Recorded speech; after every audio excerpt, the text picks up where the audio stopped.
Hello again, this is the continuation of the Cadenza by Joseph Joachim from the concerto by Mozart, concerto number 4 in D major. So we are now in measure 228, where we've landed on some chords. So right before that we have, so you have to do break the chord, and we have some fifths which are a little awkward.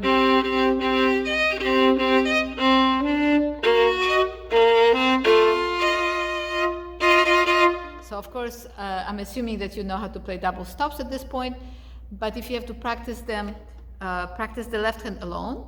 That would be a really excellent exercise. And also practicing just the double stops instead of triple stops. So just playing, even playing one note at a time.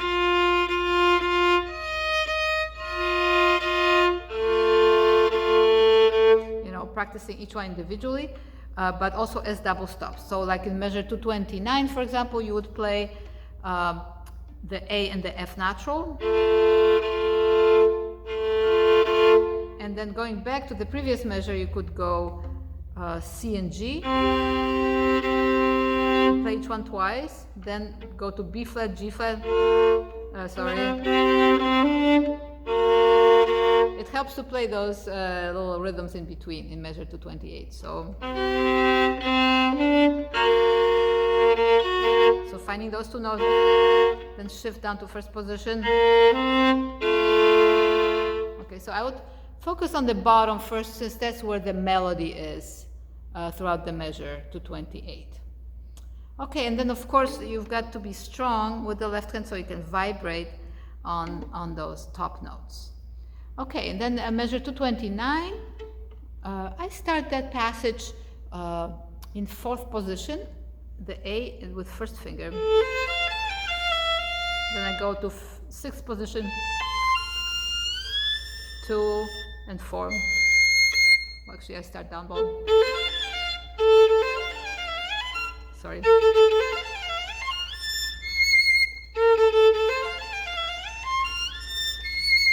And don't be afraid to play harmonic from time to time, like this one right here.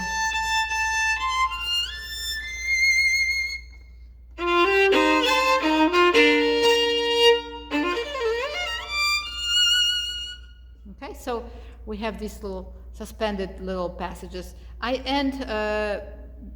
start down bow at 229 on the arpeggio, and I separate that last downbeat in measure 230, and then the same thing I do in measure 231.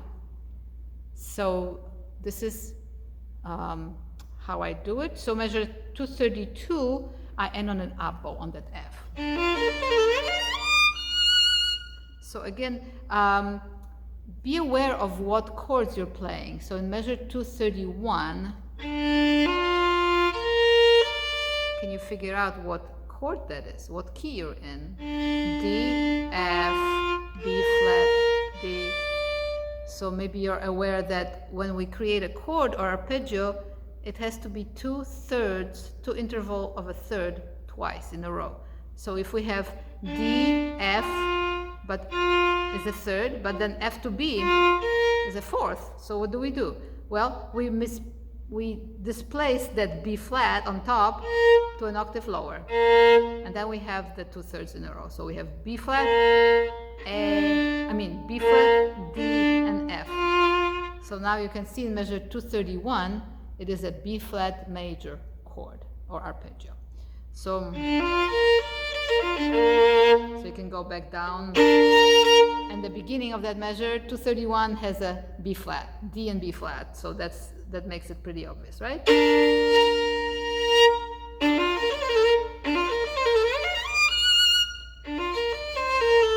Little scale, and then we shift to third position, and here's the same version of that arpeggio. We call it an inversion, right? Because it's not in the root form, like when I was telling you about 231, the beginning, the B flat had to be displaced to a bottom. So if it was from B flat, that's root position. Then if you go from the next note, That's the first inversion, and starting from F would be second inversion. Okay, so that's a little theory for you there, but you may want to check that out. And then the same thing happens on the last beat of 231, except then we shift. We need to shift up there to get that F. Okay? This is a little tricky. Listen to the A flat.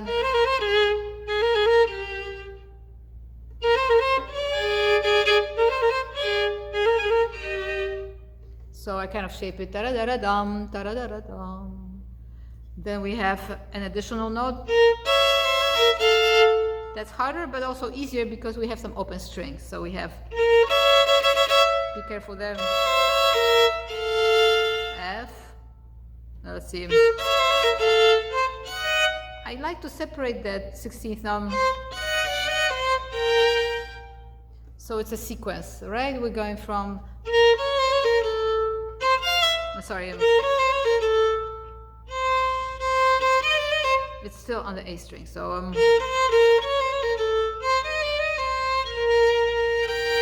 now we have a G. We have a G minor chord here. So, all right. So that's another part of this cadenza. Let's go a little bit more. So measure 220. Whoops, I think I wrote the numbers wrong. 230. Yes, I did. 230. 234. 234.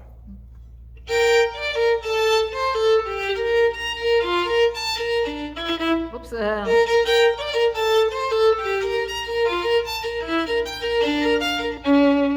I play this piece from memory so much that looking in the score confuses me a little bit. But this is all good.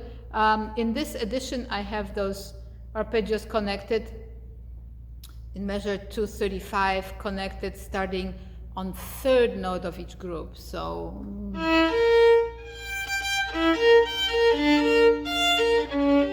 then we have triplets or sextuplets. So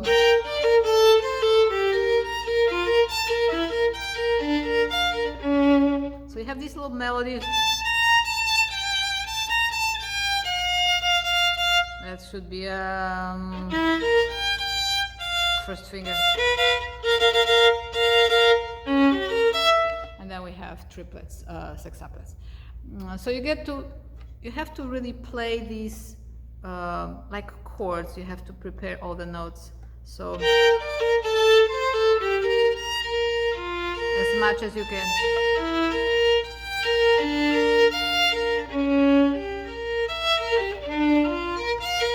This one stop. You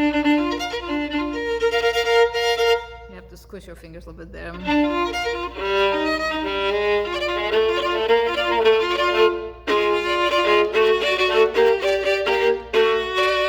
So what I've done is starting in measure 236, I'm dividing the groupings into triplets. So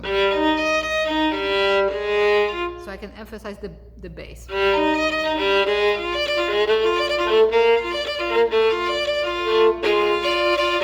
And here at 237, I'm doing 2 16th notes per bow. So I am doing that.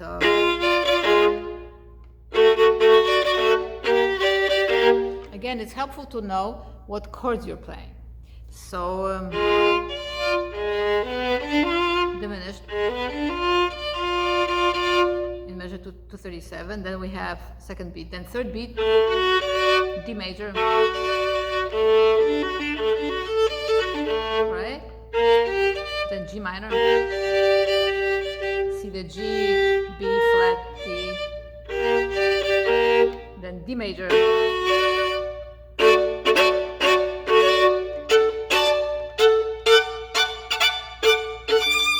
So I do it in the air.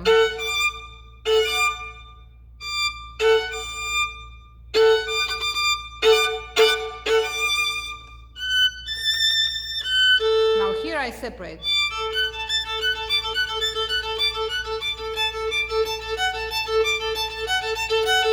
Then I slur. So in the middle of I think I got my numbers wrong. 244. On the third beat, I start slurring 2 notes. Oops, not 2, just 2, and then 2 separate. So beginning of 244 goes like this. Then separate.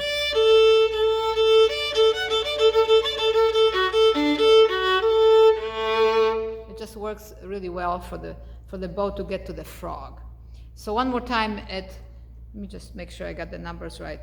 To 20 to 35, 36, 37, 38, 39, 40, 41, yes. So it's measure 244. We're starting, so starting up bow. Because you're crossing from above, it works better up, down, up, down. Then you slur F sharp to A, then you separate the rest.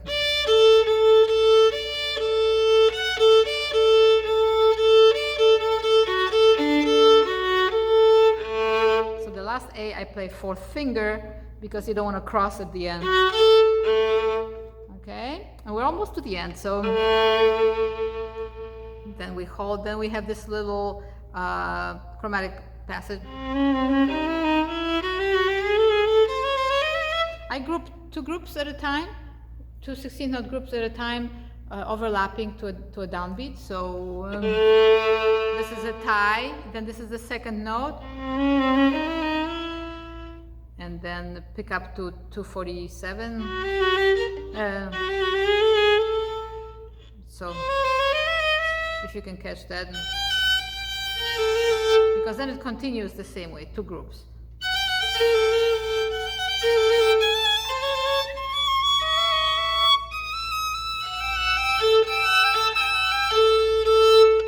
Okay, so there's a crescendo there, and then we have more and more intense. So you gotta be really good at each voice of this, but also then double stops. So, but you have an open string, you can tune too, so that's very helpful. So this is measured 250, 249. Pick up to 250. I'm separating it right now, but I'm actually slurring 2 groups like I did. So here's from measure 248. I'm playing from pickup to 248.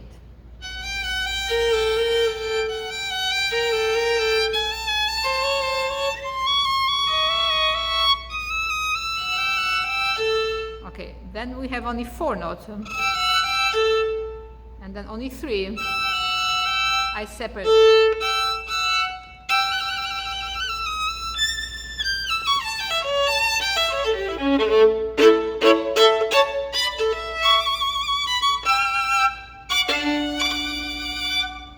So something like that.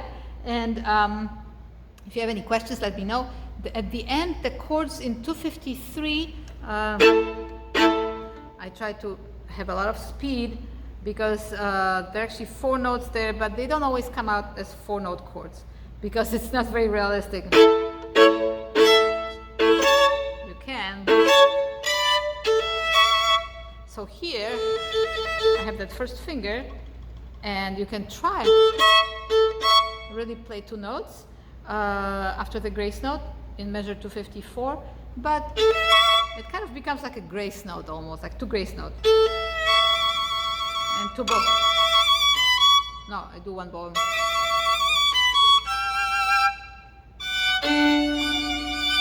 And in my edition, it has a slur there on those last 2 pickup notes, but I think it's nice to yum, pa-pum, to do that. So, okay, so that's the end of this cadenza by Joseph Joachim from Mozart Violin Concerto number 4. Please let me know if you have any questions.